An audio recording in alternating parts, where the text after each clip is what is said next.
Hello बच्चों, कैसे हैं आप सभी। मैं विपुल आप सभी का स्वागत करता हूं आज के इस वीडियो के अंदर।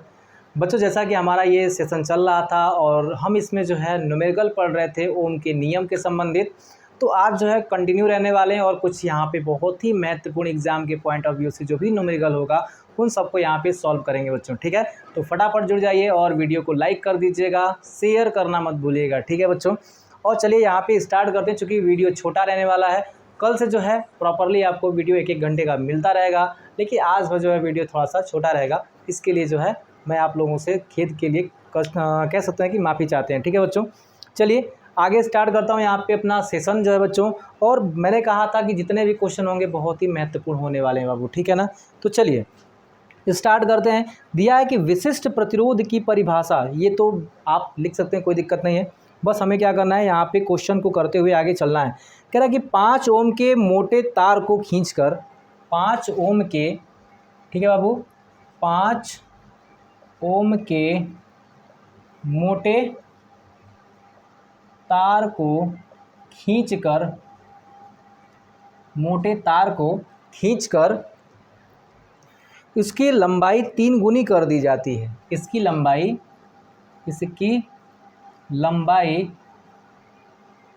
3 गुनी कर दी जाती है। 3 गुनी कर दी जाती है बाबू। ठीक है ना, कर दी जाती है। बात समझ में आ रही है। इसकी लंबाई जो है 3 गुनी कर दी जाती है। नए तार के प्रतिरोध की गणना कीजिए। ठीक है बाबू, नए तार के प्रतिरोध की गणना कीजिए। अब बेटा एक बात बताओ, जब नए तार के प्रतिरोध की गणना करनी होगी तो इस क्वेश्चन को जो है याद करिएगा, हमने कुछ इसी टाइप का पीछे एक क्वेश्चन सॉल्व किया था, अब वहीं पे हम लोग चलते चलेंगे। ठीक है ना, यहाँ पे कह रहा है बाबू, यहाँ पे वो मोटा सा तार है बाबू। ठीक है ना, मोटा तार समझ रहे हो ना आप, मोटा तार है। देखो यहाँ पे अगर ये मोटा तार है और मान के चलते हैं कि बेटा इसकी लंबाई कितनी है, इसकी लंबाई जो है ना वो L दिया गया है। बात समझ में आई। L मान लीजिए, कैपिटल L मान लीजिए। ठीक है, कोई दिक्कत नहीं, मान लेता हूँ, चलो कैपिटल L ही मान लेता हूँ। ठीक है ना, कैपिटल L ले लेता हूँ यहाँ पे। मान लीजिए इसकी लंबाई कैपिटल L है और इसको खींच दिया गया। जब खींचा गया तो तार पतली हो जाएगा ना जी। तार पहले मोटा था, अभी पतली हो जाएगा तार। और तार जब पतली होगा और कह रहा है कि 3 गुना लंबाई बढ़ जा रहा है। कितना लंबाई बढ़ रहा है बेटा इसका? 3 गुना लंबाई बढ़ जा रहा है, यानी पहले L था अभी 3L हो जाएगा। अब बात बुझाया, कोई दिक्कत?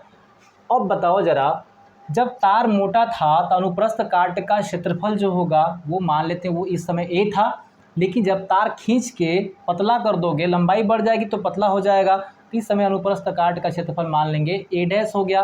कोई समस्या की बात नहीं है। ठीक है ना। फिर कह रहा है कि देखो इसका प्रारंभिक जो प्रतिरोध था, प्रारंभिक प्रतिरोध 5 ओम का था, लेकिन हेकर क्या है पता है क्या आपको? इसका पूछ रहा है। इसका मान लेते हैं R' है, लेकिन हमें पता नहीं है तो हम यहाँ पे R' निकालेंगे। अब यहाँ पे दोनों के रो का मान जो होगा सेम होगा, क्योंकि दोनों की धातुएं जो हैं वो एक ही है। तार को खींच के लंबा करने से उसके धातु में कोई परिवर्तन नहीं आया, तो आप समझ सकते हैं उसका जो है, कह सकते हैं आप कि ये रो आपका चेंज नहीं होगा। तो बाबू एक बात बताओ, प्रारंभिक लंबाई कितनी थी ज़रा समझिएगा। प्रारंभिक लंबाई है, मान लेते हैं कितना है, L है। प्रारंभिक लंबाई जो थी वो L के बराबर है। और क्या है, खींचने के बाद, ठीक है बच्चों, खींचने के बाद मान लेते हैं बेटा वो कितना है, L' है। और वो L' कितना है, किसके बराबर है? यहाँ पे 3L के बराबर। पहले L थी, अभी 3L हो गया। इतना मज़ा आया। अब सुनिए ज़रा, अगर इसमें इससे भाग कर दें, मतलब L' में बेटा L से भाग कर दें, तो इसमें इससे भी भाग करना पड़ेगा, मतलब 3L में से L से भाग करना पड़ेगा। कट जाएगा तो लालू 3 आ जाएगा। यहाँ तक कोई समस्याएं नहीं है। मैंने कहा कि जितना आयतन प्रारंभ में था, खींचने के बाद भी उतना ही आयतन रहेगा, क्योंकि खींचने के बाद मटेरियल में कोई परिवर्तन नहीं हो रहा है, बस लंबाई और उसका जो डायमेंशन बदल रहा है, लेकिन उसका आयतन वही रहेगा बच्चों। ठीक है ना। तो आप कह सकते हैं कि जब इसका आयतन भी था पहले, तो इसका अभी भी इसका आयतन भी होगा, लेकिन सभी जानते हैं कि भी बराबर होता है A × L, क्षेत्रफल गुणे लंबाई, क्योंकि 3 डायमेंशन की बात होती है।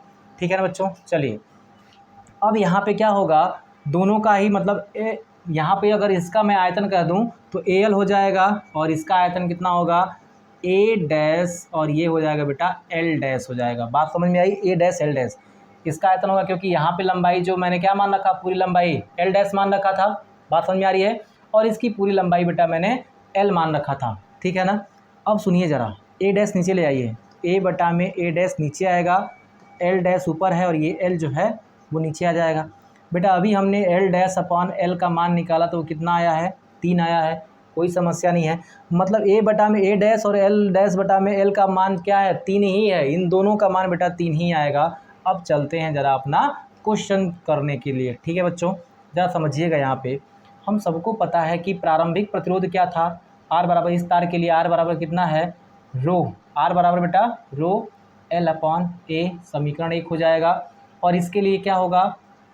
आर डैश बराबर क्या होगा? रो एल डैश अपॉन ए डैश, ये हो जाएगा समीकरण संख्या 2। अब कह सकते हैं कि समीकरण 2 में क्या होगा? 1 से भाग देने पर बेटा, अगर भाग देते हैं ना आप तो क्या होगा? आर डैश में आर से भाग दीजिएगा और रो में एल डैश अपॉन ए डैश से, और ये क्या होगा? रो और क्या होगा? एल अपॉन ए से देंगे। रो से रो निकल जाएगा बच्चा। यहाँ पे क्या होगा? एल डैश अपॉन एल बचा और इंटू ये ए ऊपर जाएगा तो ए बटा में क्या होगा? ए डैश हो जाएगा। और हम सभी जानते हैं इसका मान भी कितना है? 3, क्योंकि इसका मान भी 3 है बेटा और इसका मान भी 3 है, इसलिए क्या होगा? ए अपॉन ए डैश का मान भी कितना होगा? 3 हो जाएगा। और ये आर डैश बटे में आर बराबर हो जाएगा यहाँ पे 9, और इसको आप उधर ट्रांसफ़र करेंगे तो क्या होगा? यहाँ पे ये हो जाएगा आर डैश बराबर 9 आर हो जाएगा। लेकिन बच्चा सभी लोग जानते हैं कि आर की वैल्यू कितना दे रखी थी? 5 ओम दिया था ना, इसलिए आर डैश बराबर कितना होगा? 9 गुणे आर की वैल्यू 5 हो जाएगी, 9 पचे 45 हो जाएगा। 45 ओम जो होगा बेटा वो अभी नए वाले का तार का प्रतिरोध हो जाएगा, ठीक है ना। यानी प्रतिरोध इतना बढ़ चुका है तो फटाफट जो है आप लोग इसका स्क्रीनशॉट ले लीजिए। आगे देखते हैं क्वेश्चन को बेटा, ठीक है ना। जितने भी प्रश्न बता रहा हूँ बेटा वो सारे के सारे इंपॉर्टेंट हैं और सारे एक से एक बढ़ के क्वेश्चन है बच्चों, ठीक है ना। चलिए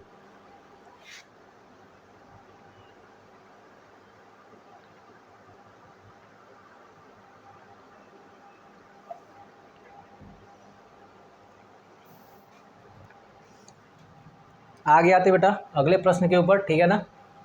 सबने स्क्रीनशॉट ले लिया होगा।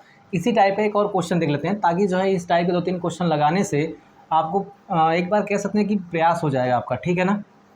आप अच्छे से क्वेश्चन को जो है समझ सकेंगे बच्चों। चलिए अब आ जाते हैं बेटा अगले प्रश्न की तरफ। अगला प्रश्न क्या है? देखो क्वेश्चन लंबा लिखा है लेकिन आराम से हो जाएगा। क्या लोहे के एक ठोस गोले की त्रिज्या, लोहे के एक ठोस गोले की त्रिज्या, लोहे के एक ठोस गोले की त्रिज्या ए है। लोहे के एक ठोस गोले की त्रिज्या कितना बेटा? ए है।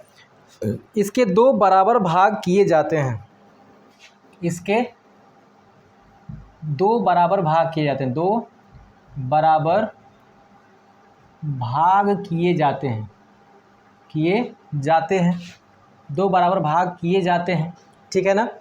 और फिर कह रहा है कि प्रथम भाग को गला करके एक समान त्रिज्या का L1 लंबाई का तार बनाया जाता है। प्रथम भाग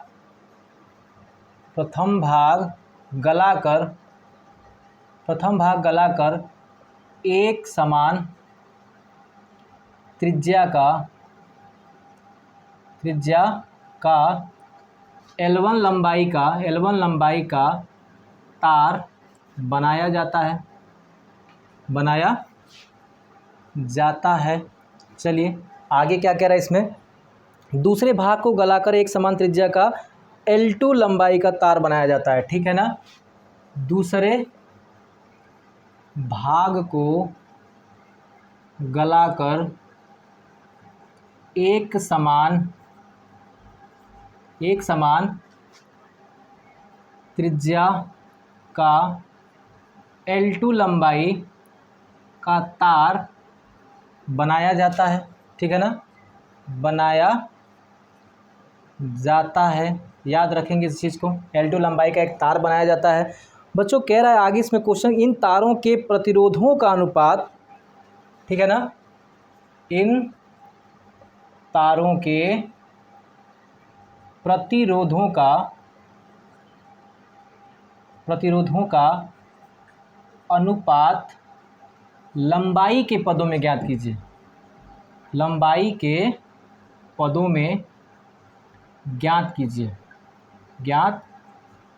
अब बताओ ज़रा यहाँ पे लंबाई के पद में ज्ञात करना है बाबू यहाँ पे, ठीक है ना, प्रतिरोध का मान, ठीक है, प्रतिरोध का अनुपात। तो सारा का सारा कंडीशन ऐसे होगा, लेकिन थोड़ा सा समझ जाइएगा चित्र के बारे में। पहले बेटा ये एक गोला था, छोटा चित्र बना रहा हूँ, ठीक है ना। गोले को बीच से काट दिया, आधा कर दिया, तो यहाँ पे बेटा एक गोला होगा, ठीक है ना, और यहाँ पे एक गोला होगा। ये दोनों अर्धगोले हो गए। और आप जानते हैं दोनों अर्धगोलों का आयतन कितना होगा, दोनों अर्धगोले का आयतन कितना होगा। तो आप कहेंगे प्रथम, मान लेते हैं इसको फर्स्ट मान लेता हूँ, ठीक है ना, बार बार लिखना जो है मज़ा नहीं आएगा, ठीक है ना। मान लेंगे प्रथम का आयतन, प्रथम गोले का आयतन कितना होगा, चूँकि गोले का संपूर्ण गोले का जो आयतन होता है 4/3 पाई आर स्क्वायर होता है, लेकिन आधा गोला हो गया इसलिए 2/3 पाई आर स्क्वायर, लेकिन यहाँ पे त्रिज्या के लिए ए कह रहा है तो ए क्यू कर लेंगे, सॉरी स्क्वायर नहीं होता है, ए क्यू होता है, ठीक है ना। तो प्रथम का आयतन कितना होगा बेटा, ये हो जाएगा। मेंसुरेशन कक्षा 10वीं का ये क्वेश्चन है, ज़्यादा यहाँ पे बड़ी चीज़ नहीं है, ठीक है ना। और आप कहेंगे द्वितीय का जो आयतन होगा वो 2/3 पाई ए क्यू, क्योंकि समान भागों में काटा गया है तो दोनों का आयतन सेम ही आएगा। अब कह रहा है ना है कि गलाया जा रहा है, गला करके एगो मतलब L1 लंबाई का, किस लंबाई का, L1 लंबाई का तार बनाया जा रहा है और इसको गलाया जा रहा है। तो यहाँ पे इसको भी गला करके क्या हो रहा है, L2 लंबाई का तार बनाया जा रहा है, ठीक है बाबू, दोनों को गला करके। तो फिर आप यहाँ पे समझ क्या सकते हैं, कह सकते हैं बेटा कि जब हेकर आयतन और हेकर आयतन दोनों बराबर होगा, ठीक है ना, तो इस तार का आयतन कितना होगा, तार का आयतन उसकी क्षेत्रफल, ठीक है बाबू, इसका जो क्षेत्रफल है, मान लेते हैं इसका क्षेत्रफल क्या है, यहाँ पे A1 है और इसका क्षेत्रफल बेटा क्या है, A2 है, कोई समस्या की बात नहीं है, A1 A2 हो जाएगा। तो आप कह सकते हैं कि A1 यहाँ पे जो A1 है और L1 बराबर, A1 L1 बराबर इस गोले के, क्योंकि इसका जो आयतन होगा इसी गोले को पिघला के बनाया गया तो दोनों का आयतन सेम होगा, इसलिए इस तार का आयतन और इस गोले का अर्धगोले का आयतन सेम होगा। कितना है, 2/3 पाई ए क्यू। अब आप देखेंगे तार जो है गोलाकार तार है, इसलिए गोले की जो त्रिज्या होती कितनी होती है, मान लेते हैं कि इसकी जो मोटाई है वो R1 है, R1 त्रिज्या का ये क्या है आपका तार है, और ये R2 त्रिज्या का तार है। आप कहेंगे ये R1 R2 कहाँ से आ जा रहा है, चूँकि तार बेटा गोल है ना, तार गोल है, अगर इसको केंद्र मानेंगे तो एक त्रिज्या बन जाएगा यहाँ पे ना बच्चों। तो यहाँ पे कह सकते हैं जो इसका क्षेत्रफल है, क्षेत्रफल को आप लिख सकते हैं कि पाई R1 का स्क्वायर इंटू यहाँ पे हो जाएगा L1 बराबर यहाँ पे 2/3 पाई ए क्यू। कोई समस्या नहीं है यहाँ पे, बात समझ में आ रही है सभी को। पाई से पाई यहाँ पे बेटा कैंसिल हो जाएगा, क्या होगा, पाई से पाई जो होगा कैंसिल हो जाएगा। यहाँ तक किसी भी बच्चे को कोई भी दिक्कत है क्या, नहीं ना। चलिए अब जो है यहाँ से आप R1 के स्क्वायर का मान निकालेंगे तो ये नीचे जाएगा, तो कितना होगा 2/3 और ए क्यू बटा में L1 हो जाएगा, यहाँ भी कोई समस्या नहीं है। और इसी प्रकार से आप जो है इस दूसरे वाले गोले के लिए, दूसरे तार के लिए भी निकाल सकते हैं, ठीक है ना। दूसरे तार के लिए भी इसी तरह निकालेंगे, सेम चीज़ निकल के आएगा, वही आयतन A2 होगा ना, इसके लिए A2 L2 बराबर ये हो जाएगा 2/3 पाई ए क्यू, क्योंकि वही चीज़ है, दूसरे गोले के क्षेत्रफल दूसरे गोले के आयतन के बराबर है। इस तार का जो आयतन होगा इसको गला के बनाया गया है, यानी इसका आयतन और इसका आयतन क्या होगा बेटा, दोनों बराबर होगा। तो ये तार का आयतन और ये अर्धगोले का आयतन है सेकेंड वाले का। अब आप समझ सकते हैं कि इसका क्या होगा, क्षेत्रफल पाई आर स्क्वायर, तो R2 का स्क्वायर, L2 बराबर बेटा कितना होगा 2/3 पाई ए क्यू। ये दोनों क्या हो जाएंगे, पाई से पाई ख़त्म हो जाएगा, कोई समस्या नहीं है। इसलिए R2 का जो स्क्वायर होगा वो कितना होगा 2/3, और ये कितना होगा ए क्यू बटा में ये L2 नीचे आ जाएगा, तो ये हो जाएगा बच्चों, ठीक है ना। अब हमें प्रतिरोधों का मान जब निकालना होगा तो आप जानते हैं कि पहले तार के लिए R1 बराबर कितना होगा बाबू, यहाँ पे ये हो जाएगा रो, क्योंकि गोला एक ही था और एक ही गोले से ये दोनों तार गला के बने हैं, इसलिए दोनों का रो जो होगा वो समान होगा बच्चों, उनमें कोई समस्या नहीं आएगी। अब आप देखेंगे यहाँ पे पहले गोले का लंबाई L1 था और A1 यहाँ पे नीचे क्या होता है A1 होता है ना, लेकिन A1 जगह पे क्या रखेंगे पाई R1 का स्क्वायर, कोई समस्या नहीं है। चलिए अब जो है यहाँ पे देखेंगे अब आप लोग कि R2 बराबर क्या होगा, तो वही चीज़ यहाँ पे फिर से यहाँ पे रो L2 बटा में पाई, चूँकि A नहीं लिखेंगे यहाँ पे A2 नहीं, बस उसका मान लिख देंगे A2 का, ठीक है ना, इतना हो जाएगा। बात समझ में आई।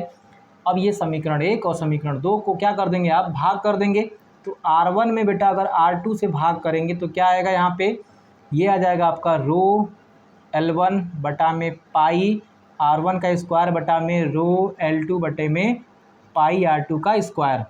अब बताएं रो से रो ख़त्म, पाई से पाई ख़त्म, कोई दिक्कत नहीं है। थोड़ा सा इधर और आ जाइए, R1 बटे में कितना होगा R2 बराबर, अब सुनना ज़रा बच्चों, ये R2 जाएगा ऊपर L1 R2 का स्क्वायर बटे में ये जो L2 है वो तो ऐसे रहेगा और ये उसके साथ नीचे आ जाएगा R1 का स्क्वायर। लेकिन ज़रा ध्यान से सुनिएगा, अगर मैं इसको R1 बटा में R2 करूं और ये L1 और ये क्या हो L2 हो बेटा, तो ये R2 की वैल्यू कितनी आएगी, R2 की वैल्यू आएगी 2 बटे में 3 AQ बटे में क्या होगा AQ बटे में L2 आ जाएगा। AQ बटे में कितना आएगा, जरा ध्यान देंगे यहाँ पे AQ बटे में L2 आ जाएगा, कोई समस्या नहीं है। और नीचे अगर आप देखेंगे तो R1 की वैल्यू ये वाली थी, कहाँ गई R1 वाली वैल्यू बेटा, ये वाली थी, है ना, ये हो जाएगा 2 बटा में 3 और गुणे क्या होगा AQ बटा में L1 हो जाएगा। यहाँ से ये कट जाएगा, यहाँ से ये ख़त्म हो जाएगा, ठीक है ना। तो R1 बटा में R2 बराबर, देखिए यहाँ पे ज़रा ध्यान से समझिएगा, सारी चीज़ें बड़े मज़ेदार चीज़ें समझ में आएंगी यहाँ पे। अगर आप ऐसे कर रहे हैं बेटा तो ये तो नीचे आ जाएगा, इसके साथ गुणा होगा, क्योंकि L1 बटा में क्या है L2 है और ये 1 बटा में L1 था, 1 बटा में L1 था और ये ऊपर चला जाएगा। जैसे मान लीजिए अगर आपको कहा जाए 1 बटा में L1 बच गया और 1 बटा में L2 बच गया, ये जाएगा इसके साथ और ये जाएगा बेटा इसके साथ, इसलिए L1 चला जाएगा ऊपर, ठीक है ना, और L2 चला जाएगा बेटा नीचे, मतलब क्या होगा L1 का स्क्वायर बटा में L2 का स्क्वायर, ठीक है बच्चों। मतलब R जो है निकल गया L के पद में, यानी जो R1 और R2 था, R1 बटा में जो R2 था बेटा, उसको हम इस संबंध के रूप में रख सकते हैं कि नहीं, L1 का स्क्वायर संबंध है L2 का स्क्वायर, रख सकते हैं ना। यानी कि R1 और R2 के जगह पे जो है L1 और L2 के पद में मान आ गया। बात समझ में आई बच्चों, मान आ गया बच्चों। यहाँ पे बहुत ही मज़ेदार प्रश्न था और आप कह सकते हैं कि IIT लेवल का क्वेश्चन है बच्चों, IIT नीट लेवल का क्वेश्चन अगर ये ऐसा दे देगा तो बहुत बच्चे जो हैं मुझे लगता है कि फंस जाएंगे यहाँ पे, ठीक है ना। तो यहाँ पे जो है आप लोग अच्छे से इसको तैयार कर लीजिएगा, एक प्यारा सा क्वेश्चन है और ये पूछा गया क्वेश्चन है, ठीक है ना, आपके बोर्ड एग्ज़ाम में 2012 में ये क्वेश्चन पूछा गया था, समझे बच्चों। चलिए आगे चलते हैं बेटा, यहाँ पे कितना GB दिख रहा है, ठीक है, चलिए बच्चों, ठीक है ना। तो आगे देखते हैं यहाँ पे, अब जो है इस क्वेश्चन का फटाफट स्क्रीनशॉट ले लीजिएगा आप लोग और आगे आते हैं, आगे सारे प्रश्नों को देखने का प्रयास करते हैं। इसी टाइप का एक और क्वेश्चन ले लेते हैं बेटा, ठीक है ना, इसी टाइप का एक और क्वेश्चन ले लेते हैं। थोड़ा सा बहुत बच्चे कह रहे हैं सर बहुत आसान आसान क्वेश्चन करा रहे हैं, तो हम चलो एक आध क्वेश्चन ऐसा भी ले लो। आप लोग जो है ना एक बार और अगर आप लोग पूछ रहे हैं तो ठीक है, कोई बात नहीं है, एक बार वीडियो को आप लोग देख लीजिएगा वापस से, ठीक है ना, क्योंकि मैं आपका कमेंट तो पढ़ नहीं पा रहा होगा इस समय, ठीक है बाबू, इस वजह से जो है आप लोग एक बार इसको वीडियो को आप लोग वापस से देख सकते हैं, कोई दिक्कत नहीं है, समझ में आ जाएगा, ठीक है बाबू। आगे देखते हैं यहाँ पे अगला क्वेश्चन जो है हमारा इसी टाइप का रहा कि एक R ओम प्रतिरोध के तार को खींचकर, एक R ओम प्रतिरोध तार को खींचकर, एक R ओम प्रतिरोध तार को खींचकर 3 गुनी लंबाई की जाती है, ठीक है बच्चों, 3 गुनी लंबाई की जाती है, 3 गुनी लंबाई बेटा क्या की जाती है, की जाती है, ठीक है ना, समझिएगा यहाँ पे सारी चीज़ें की जाती है। तो फिर क्या पूछा है, इस खींचे तार को 3 बराबर भागों में काट दिया जाए, ठीक है बच्चों, इस खींचे तार को, इस खींचे तार को 3 बराबर भाग में, 3 बराबर भाग में क्या किया है बेटा, यहाँ पे भाग में काटकर इसके समांतर क्रम में जोड़ दिया जाता है। ठीक है बच्चों, काटकर इसे समांतर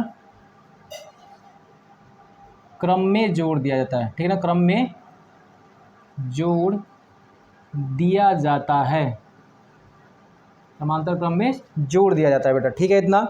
फिर क्या कह रहा है यहाँ पे, जरा ध्यान देते चलेंगे। यहाँ पे कह रहा है इस संयोजन का कुल प्रतिरोध क्या होगा। ठीक है बाबू, इस संयोजन का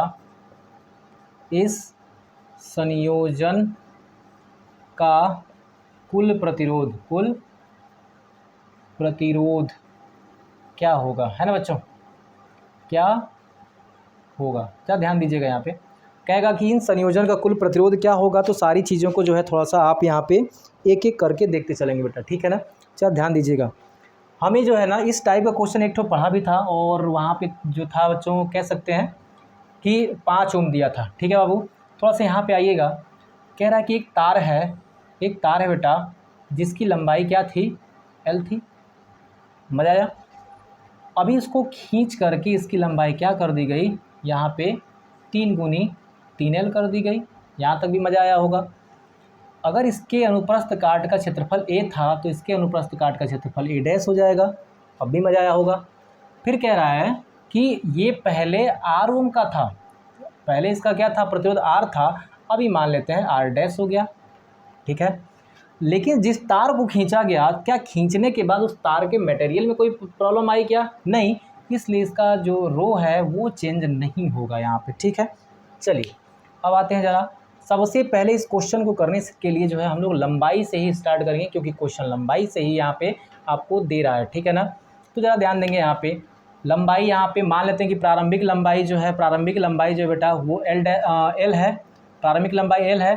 तो यहाँ पे तो हमने L से दिखाया है इसको, कोई दिक्कत नहीं है। और अंतिम लंबाई अगर बेटा हम मान लें यहाँ पे, तो अंतिम लंबाई कितनी हो जाएगी, L डैश हो जाएगा। ठीक है ना, L डैश हो जाएगा। और ये कितना हो चुका है, अभी 3L के बराबर हो चुका है। तो बेटा एक बात बताइए आप सभी लोग, अगर मैं इस L डैश में L से भाग कर दूं तो क्या होगा, इधर 3L में L से भाग होगा, L से L निपट गया, मतलब L डैश बटा L बराबर कितना हो गया, 3। कोई समस्या नहीं है। इसका आयतन इसके आयतन के बराबर होगा, जैसा कि मैं पीछे से ही बताते आ रहा हूँ। तो AL बराबर क्या होगा, A डैश A डैश नीचे ले आएंगे तो A बटा में A डैश हो जाएगा। और ये L डैश है, इस L को नीचे लाएंगे तो यहाँ पे L हो जाएगा। और आप जानते हैं कि L डैश बटा में L कितना होता है, 3 होता है। यहाँ भी कोई समस्या की बात नहीं थी। अब जो है आ जाते हैं थोड़ा सा प्रतिरोध पे। R बराबर प्रारंभिक प्रतिरोध जो है R बराबर कितना हो जाएगा, रो L बटा में A, समीकरण 1 कर सकते हैं। फिर R डैश बराबर रो L बटा में L डैश बटा में A डैश हो जाएगा। ये समीकरण क्या हो जाएगा आपका, 2 हो जाएगा। यहाँ तक भी कोई समस्या नहीं है। अगर समीकरण 2 में समीकरण 1 से भाग कर दिया जाए तो क्या होगा, R बराबर कितना होगा, ये रो L डैश बटा में A डैश बटे में रो L बटा में A हो जाएगा। ये निपट जाएगा। निपटने के बाद बेटा जब ऊपर जाएगा ना, तो ये L डैश बटा में L होगा, और गुणे ये होगा A बटा में A डैश। ठीक है ना, कोई दिक्कत नहीं है। फिर देखेंगे कि R डैश बटा में R बराबर ये कितना हो जाएगा आपका, ये जो है ना ये कितना हो गया, ये हो जाएगा बेटा 3, और गुणे ये कितना हो जाएगा बेटा आपका, इसका भी मान 3 होगा ना, क्योंकि इन दोनों का मान कितना है, 3 है। यहाँ पे 3 हो जाएगा। तो बेटा कह सकते हैं कि R डैश बराबर ये 9 हो जाएगा, और R से गुणा होगा तो इधर R हो जाएगा। मतलब यहाँ पे जो तार बना है उसका प्रतिरोध जो है पहले तार के प्रतिरोध का 9 गुना है। लेकिन इसको 3 बराबर भागों में काटा जा रहा है, ये भी ज़रा ध्यान दीजिएगा। अगर 3 बराबर भागों में काटा जा रहा है तो जो आने वाला प्रतिरोध होगा वो कह सकते हैं R डैश बराबर 9R बटे में 3 कट जाएगा, तो यहाँ पे कह सकते हैं कि 3R।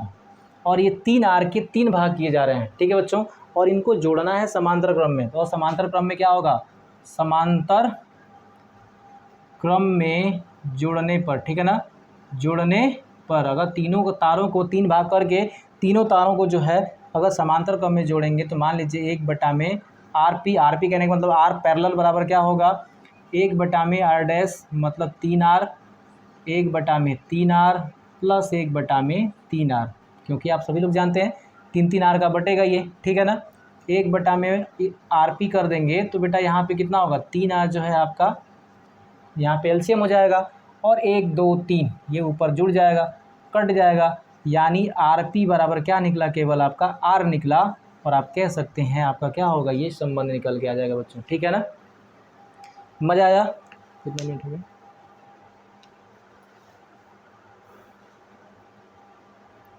ठीक, चलिए तो यहाँ पे जो है आप लोग इसका भी ले लीजिएगा। टाइम देना कितना टाइम?